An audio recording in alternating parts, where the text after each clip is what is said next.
a todos, hola a todas, bienvenidos una vez más a Historiador del Rescate. En el vídeo de hoy quería dedicarlo a un gran rey de la Edad Media española, en concreto a Jaime I el Conquistador, ya que el 27 de julio, un día como hoy, 27 de julio como digo, pero del año 1276, año muy lejano ese 1276, fallecería tras haber reinado 63 años y haber demostrado ser el rey más longevo de toda la historia de España y desde luego uno de los reyes fundamentales para entender la Reconquista y para explicar luego la configuración posterior de nuestro país. Así que sin más, que sirva este vídeo de homenaje a su figura, a su memoria de este gran monarca, y sobre todo que sirva para que lo podáis disfrutar y para que aprendáis y podamos aprender todos juntos en este canal que es vuestra casa, este canal de Historiador del Rescate. Así que vamos a por ello. La vida de Jaime I, el Conquistador, desde luego que no fue para nada sencilla.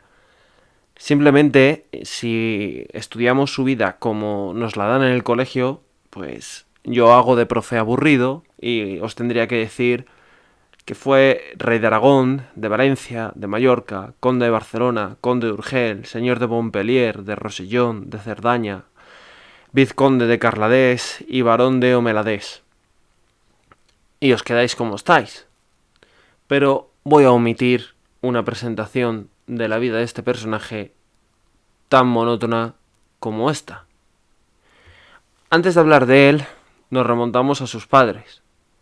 Hay que hablar de que Jaime I es hijo de Pedro II, conocido como el Católico, un rey también muy importante, ya que participó en la famosa batalla de las Navas de Tolosa de 1212, batalla que fue el canto de cisne de los musulmanes en la península ibérica y que a partir de ahí la Reconquista ya se allanó. Desde luego que si tenemos que encontrar una batalla clave sería la de las Navas de Tolosa, en la cual participarían Aragón, Castilla, Navarra, fundamentalmente como reinos, para pelear, para combatir a los musulmanes. Su mujer era María de Montpellier. Probablemente se casó con ella simplemente por el dinero. ¿Por qué? Porque era una mujer, pues verdaderamente pertenecía a una familia noble muy interesante y tenía grandes posesiones y una gran renta. ¿Y por qué decimos esto? Bueno, pues decimos esto porque no la amaba. De hecho, no quería tener relaciones sexuales con ella, la rechazaba, la ignoraba, estaba más entretenido en otros quehaceres y con otros amantes. Además, esto lo hacía de una manera pública. Claro, los nobles aragoneses estaban pero que muy preocupados por esta situación, sobre todo porque les recordaba a lo que había ocurrido no hacía mucho tiempo con Alfonso I el Batallador, rey de Aragón, y su mujer Urraca de Castilla. No habían tenido relaciones sexuales, supuestamente porque Alfonso I la repudiaba, o porque Alfonso I era homosexual, o porque Alfonso I era... sí tenían relaciones, pero era estéril. O sea, manejamos esas tres hipótesis. El caso es que no habían tenido descendencia. Y al final habían acabado como el Rosario de Aurora, se habían divorciado y muy mal. Eran frecuentes las peleas entre ambos. Claro, la corona de Aragón y la nobleza aragonesa hicieron una especie de apaño, sacaron al hermano de Alfonso I, el batallador, de un convento, era monje, le llamaban Ramiro el Monje. Vemos que en la Edad Media no se partía la cabeza con los motes. Y al final le casaron con una señorita de nobleza, tuvo una hija, y a esta hija pues la apañaron el matrimonio con un conde de Barcelona y se acabó, se solventó la situación. Sobre todo porque el muy piquín de Alfonso I la había liado y había dado el reino a los templarios, y eso no se podía permitir, porque la nobleza aragonesa se iba a ir pues por ahí, a la porra, ¿no? Si se lo quedaba el reino de los templarios. Así que este miedo, ¿no? Este pánico todavía estaba muy presente en la memoria colectiva de la nobleza. Por lo que con este punto de vista podemos entender el engaño al que sometieron a su rey, a su monarca. Pedro II fue engañado, efectivamente. ¿Y cómo? Pues veréis. Os va a producir mucha gracia, desde luego. Contando con la colaboración de la pobre María de Montpellier, los nobles la disfrazaron y le hicieron creer al rey que se trataba de su amante. Así que le llevaron a su alcoba con todas las velas apagadas, porque obviamente no había luz eléctrica en aquella época, y pues propiciaron el ambiente oportuno para que con este engaño, pensando el rey que era una amante suya, pues mantuviesen relaciones sexuales durante toda la noche. Tras esto, los nobles y los principales varones del reino de Aragón fueron testigos de estas relaciones. Claro, cuando el rey, al despertar, se dio cuenta del engaño y de que se trataba de su esposa y no de sus amantes, pues bueno, sí que se cabreó, pero al final lo encajó de buena manera. Los nobles le pidieron perdón, pero que era su deber defender la corona y sobre todo el que el rey consiguiese un heredero. Y de este engaño tan curioso e incluso tan dantesco para nuestros valores actuales, pues nacerá nuestro protagonista de hoy. Nacerá Jaime I, el futuro conquistador.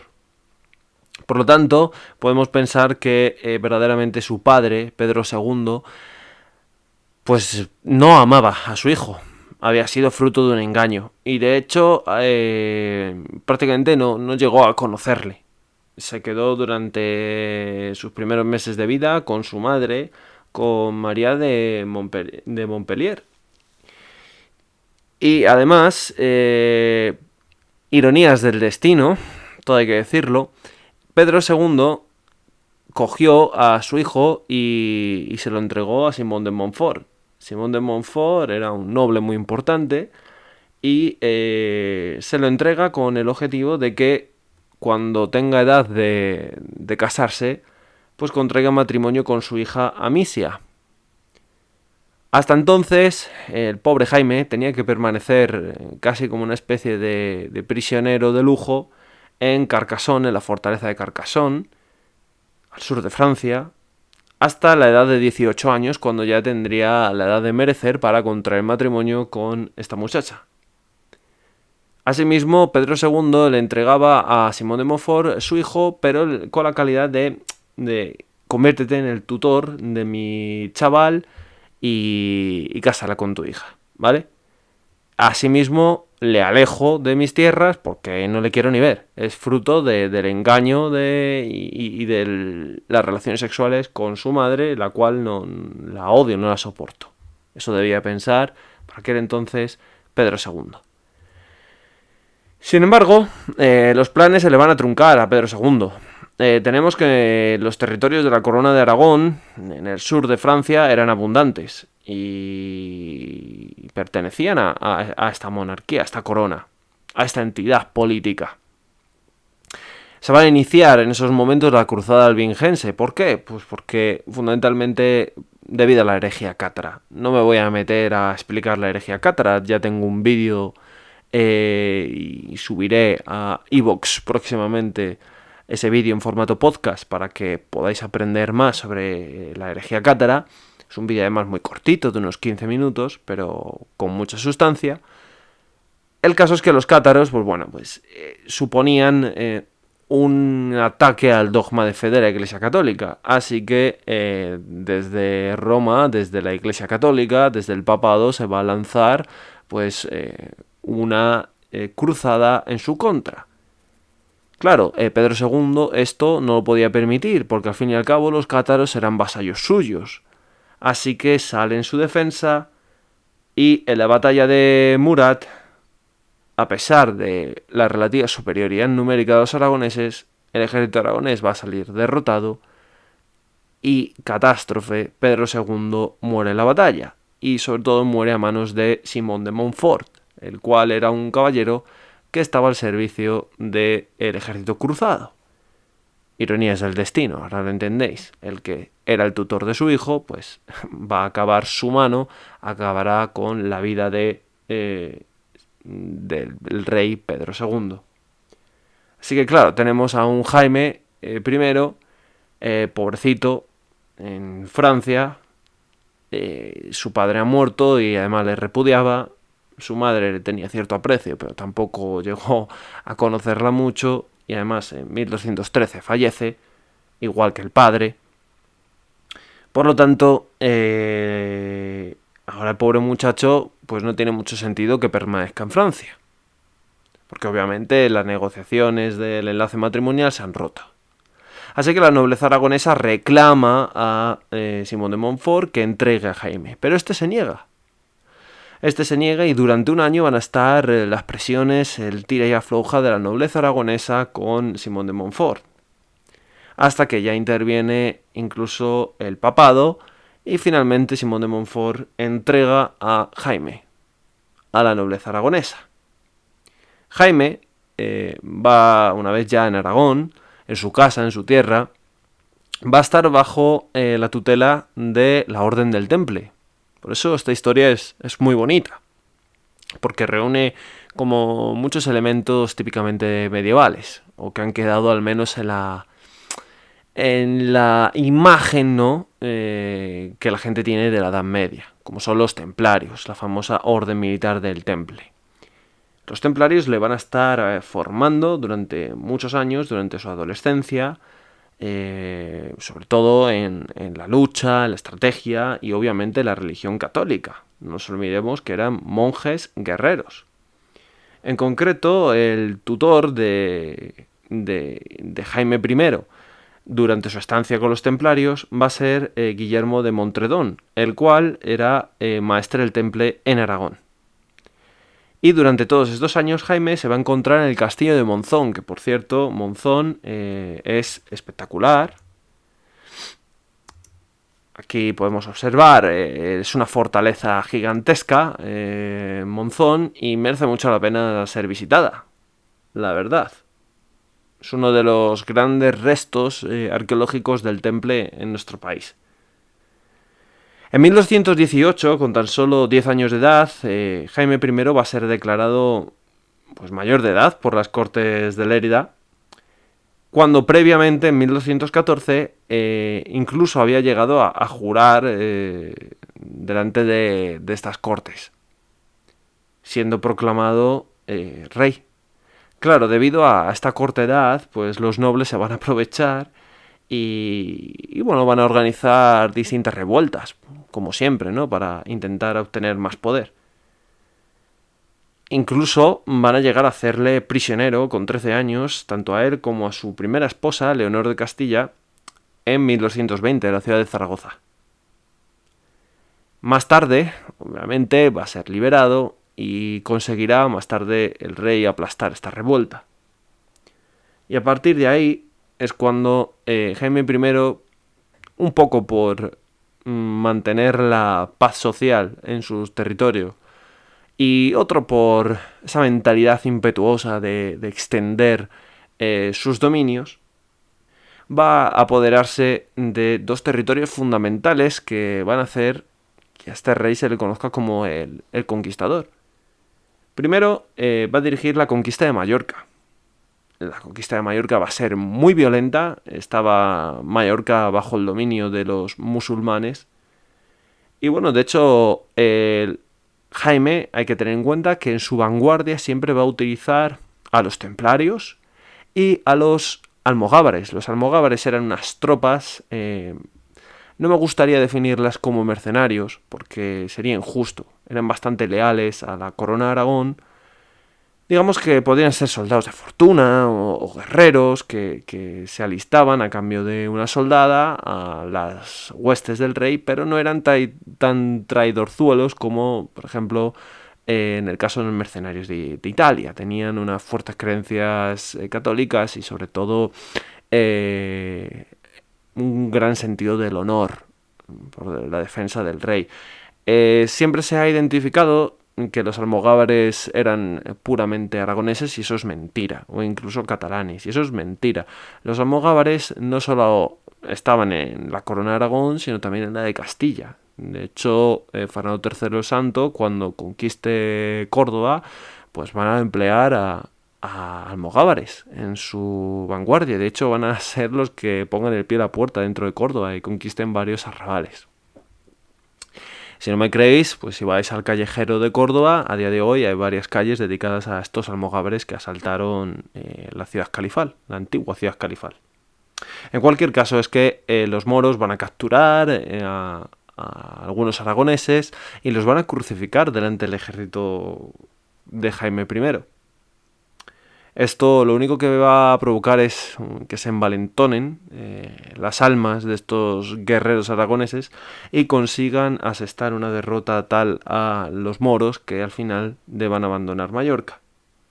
¿Qué ocurrió con las otras islas de las Baleares? Pues bueno, tenemos que Ibiza y Formentera, fundamentalmente, pues al final pasarán a control de Jaime I. Y Menorca no, pero va a ser vasalla, es decir, permite mantener su libertad a cambio de pagar una serie de parias, de tributos, ¿no? de dinero. La campaña contra Mallorca se inicia fundamentalmente por una serie de motivos, pero podríamos definirlos, aparte de lo que ya hemos comentado, por el saqueo constante, el ataque de los piratas musulmanes en esa zona del Mediterráneo a las naves catalano-aragonesas. Después, Jaime I se pone como objetivo conquistar Valencia, y es algo que efectivamente acabará consiguiendo. Conquistará Valencia en una serie de fases y va a ser un reino, administrado por un reino con una nobleza aparte. Tal manera que esto va a enfadar mucho a los aragoneses, que querían extender, a la nobleza aragonesa quería extender pues su territorio y sus dominios por Valencia. Claro, tenemos que Aragón se está extendiendo muchísimo, entonces esto va a ser visto como una amenaza por los castellanos. Y van a acabar, de hecho, pues firmando un tratado, es el Tratado de Almizra, en 1244. En ese tratado fue muy, muy, muy tenso. Se pensaba incluso que podía acabar en refriega violenta. Al final no, gracias a Dios y sobre todo gracias a la intervención de un jovencísimo infante Alfonso, el cual será Alfonso X el Sabio posteriormente, pues se consiguen separar las áreas de influencia y básicamente los aragoneses se desentienden de la reconquista y deciden entregar Murcia a Castilla. Murcia puede ser castellana. Y ellos, a partir de entonces, y sobre todo tras apoderarse de Baleares, se van a enfocar a una expansión mediterránea, que era el espacio natural que le quedaba. ¿Y por qué no se extendieron por Francia? Bueno, buena pregunta.